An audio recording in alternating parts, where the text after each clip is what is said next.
السلام عليكم ورحمة الله وبركاته، والصلاة والسلام على سيدنا محمد عليه أفضل الصلاة والسلام. الوصفة بتاعتنا النهاردة وصفة ممتازة، أحلى بكتير من اللي انت بتشتريها من بره، أحلى وأطعم بكتير، ده غير التوفير. يعني انت بتشتريها من بره بمبلغ وقدره، لا احنا هنعملها في البيت بربع فرخة بس، فلقة صدر واحدة بس، وبطاطساية كمان وسط، يعني مش ببطاطساية كبيرة، ببطاطساية وسط. هتعمل معاكي الوصفة كمية كبيرة، مقرمشة، طعمها جميل، لذيذة. يعني كل حاجة انت هتشوفيها معانا دلوقتي، انت نفسك ما انتيش هتشتريها من بره تاني، هتعمليها في البيت لولادك. يلا بقى نبتدي الوصفة بتاعتنا ونقول بسم الله. زي ما انا قلت لكم، معايا فلقة صدر ومعايا بطاطساية. البطاطساية انا سلقتها وهرستها بالشوكة زي ما انتوا شايفين كده. هاخد بقى فلقة الصدر ديت، هروح افرمها في الكبة فرم ناعم زي ما حضراتكم شايفين كده. كده فرمتها، هشيل بقى كده اللي هي الخيوط اللي منها، او زي ما بيقولوا كده العروق اللي فيها ديت، هشيلها كده منها. وبعد كده هنبتدي بقى نكمل الوصفة. هنحط البطاطساية دي زي ما قلت لكم بطاطساية وسط، ماهيش كبيرة ولا هي صغيرة قوي، يعني فوق الصغيرة بشوية. يعني ما تقوليش وسط ان هي تجيبيها بطاطساية برضو ملو العين كده، لا هي فوق الصغيرة بشوية. سلقناها وبعد كده صفناها من المية وهرسناها هرس ناعم خالص. بعد كده جبت بصلاية متوسطة الحجم برضو، بشرتها وصفيتها من المية، والمية ديت ما نرميهاش عشان احنا هنستخدمها. بعد كده حطيت كمان نص معلقة من الثوم المفروم، ومعايا معلقتين من النشا ديت ضروري، بتمسك معانا الوصفة، بتخليها مقرمشة، بتديها طعم جميل. طب البهارات اللي معايا هو ملح وفلفل اسمر، مش هحط اي حاجة تانية خالص، بس نص معلقة كبيرة ملح ونص معلقة صغيرة فلفل اسمر بس. هي دي المكونات اللي معايا، وهي دي البهارات اللي احنا هنحطها. ما نفتكسي الله يكرمكم ونحط بهارات بقى فراخ وبهارات يعني لا، كمية البهارات في الوصفة بتاعتنا دي ما بتبقاش كويسة، يا دوبك نكتفي بالملح والفلفل الاسمر. انا حاولت اعجنها معاكم كده بالمعلقه ما نفعتش، جبت الشوكه عشان اعجنها بيها، لا ما فيش، لا ولا بد من الايد، لازم نعجن بايدنا كويس يا جماعه. طبعا احنا غاسلين ايدنا كويس، نعجن بايدنا كل حاجه كده لازم تبقى ملموسه كده بايدنا. اعجنها كده كويس والم المكونات كلها، امسكها ببعضها تختلط في بعضها كده، تبقى زي ما انتوا شايفين كده، مش باين بطاطسيه من فرخه من بصلايه، كله في بعض، كله كده فرم ناعم كده زي ما انتوا شايفين بالشكل ده. بعد كده هلمها، انا هشتغل بيها على طول، يعني مش هحطها في التلاجة. لو انتي بقى مشغولة وراكي حاجة ممكن تحطيها شوية في التلاجة اما تخلصي اللي وراكي وترجعي تعمليها، لكن انا هشتغل بيها كده على طول. هاخد بقى قطعة منها كده وابططها بالشكل ده زي ما انتوا شايفين كده. عايزة بقى كبيرة عايزاها صغيرة براحتك خالص. شايفين ده الحجم اللي انا هعمله بيه، وهتعمل معايا كمية كبيرة بسم الله ما شاء الله عليها. والطعم بصراحة والله العظيم بأمانة انا بعملها بتطلع تحفة جميلة. انا هشيل بس حتة البصلاية اللي الحمراء اللي باينة دي بس، بتطلع جميلة وطعمها جميل جدا ومقرمشة. كده خلاص هبطط كل الكمية اللي معايا بالشكل ده كده، هنبططها زي زي نكون بطط عجين كده. هنعملها بالشكل ده. بعد كده ممكن تحطيها في الفريزر تجمد، ممكن تحطيها في الفريزر بالمنظر ده قبل ما تحطي عليها الكفر، او ممكن تحطيها بالكفر.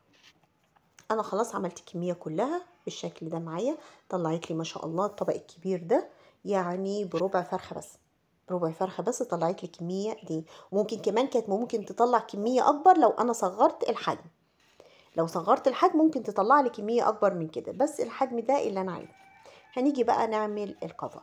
الكفر اللي معايا ده كريسبي، او زي ما بيسموه كده كورن فليكس مطحون نص طحنه. لا انا مانيش عايزه الكريسبي معايا يبقى خشن، انا خدت شويه منه طحنتهم في الكبه برضو خليتهم ناعم بالشكل ده.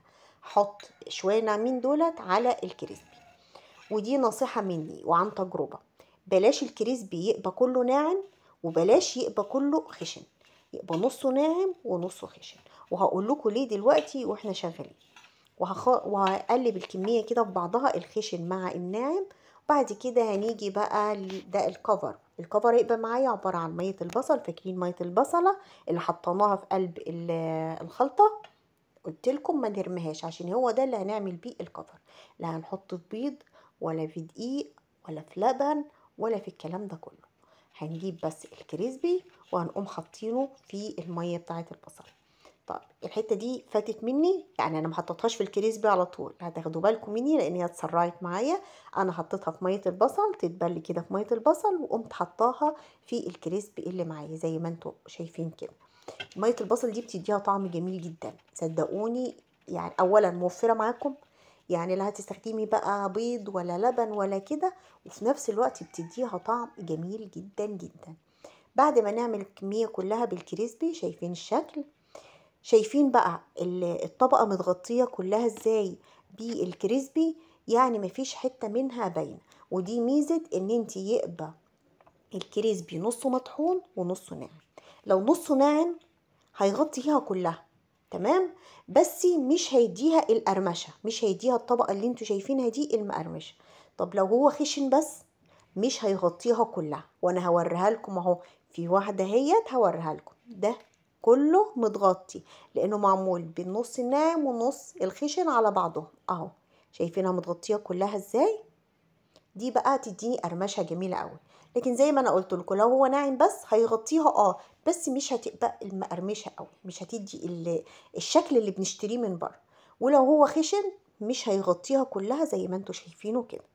لا احنا عايزينها بقى تبقى متغطيه كلها بالكفر، وفي نفس الوقت تدينا الشكل اللي احنا بنشتريه من بره. شايفين عملية لي كمية ناجتس جميله ازاي؟ طبعا الناجتس اللي احنا بنشتريه من بره اصغر في الحجم، يعني انا لو صغرت الحجم ده تديني كميه مضاعفه. شايفين الشكل؟ بعد كده بقى عايزه بقى تحطيه في الفريزر، ممكن تفرزيه بالشكل ده وتحطي ما بين كل طبقه وطبقه كده كيس او ستريتش وتدخليه الفريزر. بس انا هشتغل بيه على طول. رحت على الزيت، عندي زيت سخن مش سخن قوي، السخنيه بتاعته هاديه يعني متوسط السخونيه، وزيت غزير وحطيت فيه البانيه. وبعد كده هسيبه بقى ياخد كفر واقلب على الجهة التانية. يا دوبك ياخد كفر بسيط اقلب كل شوية من جهة لجهة علشان يستوى معايا كويس، وفي نفس الوقت يبقى مقرمش وما يتحرقش. يعني عشان لو الزيت سخن قوي الكفر هيتلهف منك وهيتحرق، بس هتبقى لسه نية من جوه. فكل شوية كده اقلب فيها من جنب لجنب كده عشان تاخد كفر جميل كده، وتبقى على نار وسط. لا هي نار عالية قوي ولا نار واطية، تبقى على نار وسط زي ما انتوا شايفين كده. كل شوية اقلب فيها لحد ما تاخد الكفر الذهبي اللي انتوا شايفينه معانا ده. بعد كده هطلعها بقى. شايفين الشكل؟ شايفين الجمال بتاع البانيه المصانع او الناجتس زي ما انتوا حابين تسموه سموه. هوريها لكم كده من جوه شكلها عامله ازاي والسمك بتاعها عامل ازاي. وزي ما انا قلت لكم الناجتس اللي احنا بنشتريه من بره حجمه اصغر بكتير من كده، يعني لو انت حابه تصغري الحجم صغري هيديكي كميه اكبر. شايفين الشكل عامل ازاي؟ طب وبالنسبه بقى للقرمشه بتاعته، شايفين؟ هسمعكم القرمشه بتاعته يعني بودانكم.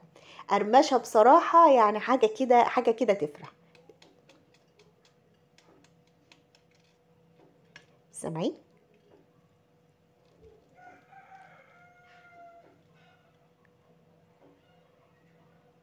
انا هسكت لحد ما تسمعوا القرمشه بنفسكم.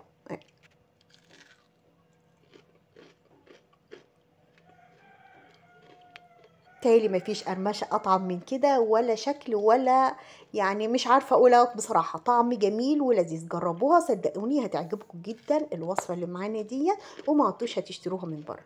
وما تجربوها قولوا لي رأيكم في التعليقات. واترككم في رعاية الله، والسلام عليكم ورحمة الله وبركاته.